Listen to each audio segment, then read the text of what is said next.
সরকারের অনুমোদন ছাড়াই হংকংয়ে কোম্পানি খুলেছেন আওয়ামী লীগ সরকারের সাবেক সংসদ সদস্য বিকন গ্রুপের ব্যবস্থাপনা পরিচালক এবাদুল করিম। এর মাধ্যমে 200 কোটি টাকার বেশি হংকংয়ে নিয়ে যাবার অভিযোগ উঠেছে তাঁর বিরুদ্ধে। বাংলাদেশ ব্যাংক বলছে, অনুমোদন ছাড়া কোনো কোম্পানি বিদেশে টাকা নিলে সেটি পাচার বলে গণ্য হবে। ব্রাহ্মণবাড়িয়া 5 আসনের সাবেক সংসদ সদস্য ও স্বৈরাচার শেখ হাসিনা সরকারের সুবিধাভোগী এবাদুল করিম। তিনি বিকন ফার্মাসিউটিক্যালস লিমিটেডের ব্যবস্থাপনা পরিচালক। রপ্তানির নামে অর্থ পাচারের অভিযোগ রয়েছে তার বিরুদ্ধে।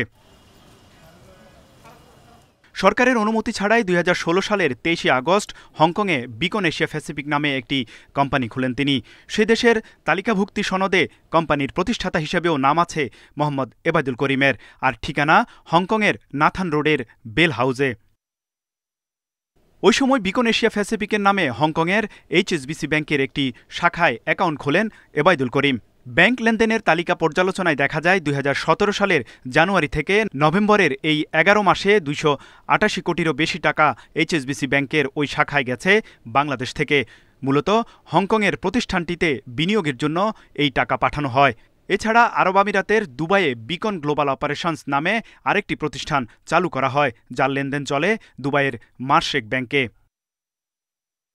এসব বিষয়ে বক্তব্য জানতে মতিঝিল বিকন হাউসে গেলে প্রায় 1 ঘন্টা অপেক্ষা করার পরও দেখা করেননি কোম্পানির MD এবাদুল করিম, চেয়ারম্যান নুরুন নাহার করিম এবং CFO জালাল উদ্দিন।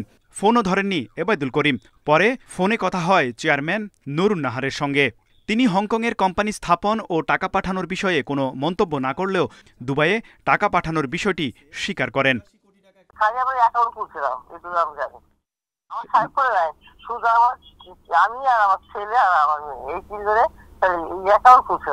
এ বিষয়ে বাংলাদেশ ব্যাংক জানায়, বিদেশে কোম্পানি খোলার ক্ষেত্রে গভর্নরের নেতৃত্বে 15 সদস্যের বাছাই কমিটির অনুমতি নিতে হয়, অন্যথায় সেটা অর্থ পাচার বলে গণ্য হবে। নীতিমালার আওতায় অনুমোদনহীনভাবে কেউ যদি টাকা বিদেশে নিয়ে ব্যবসা বিনিয়োগ করে, তাহলে তো অবশ্যই সেটা হচ্ছে মানি লন্ডারিং পর্যায়ে। বিদেশে বেআইনিভাবে কোম্পানি খোলা, টাকা পাচার ও নানা অনিয়মের মাধ্যমে শেয়ার হোল্ডারদের বঞ্চিত করায় ব্যবস্থাপনা পরিচালক এবাদুল করিমের বিরুদ্ধে প্রধান উপদেষ্টার কাছে লিখিত অভিযোগ জমা হয়েছে। তৌহিদ রানা, ইন্ডিপেন্ডেন্ট নিউজ, ঢাকা।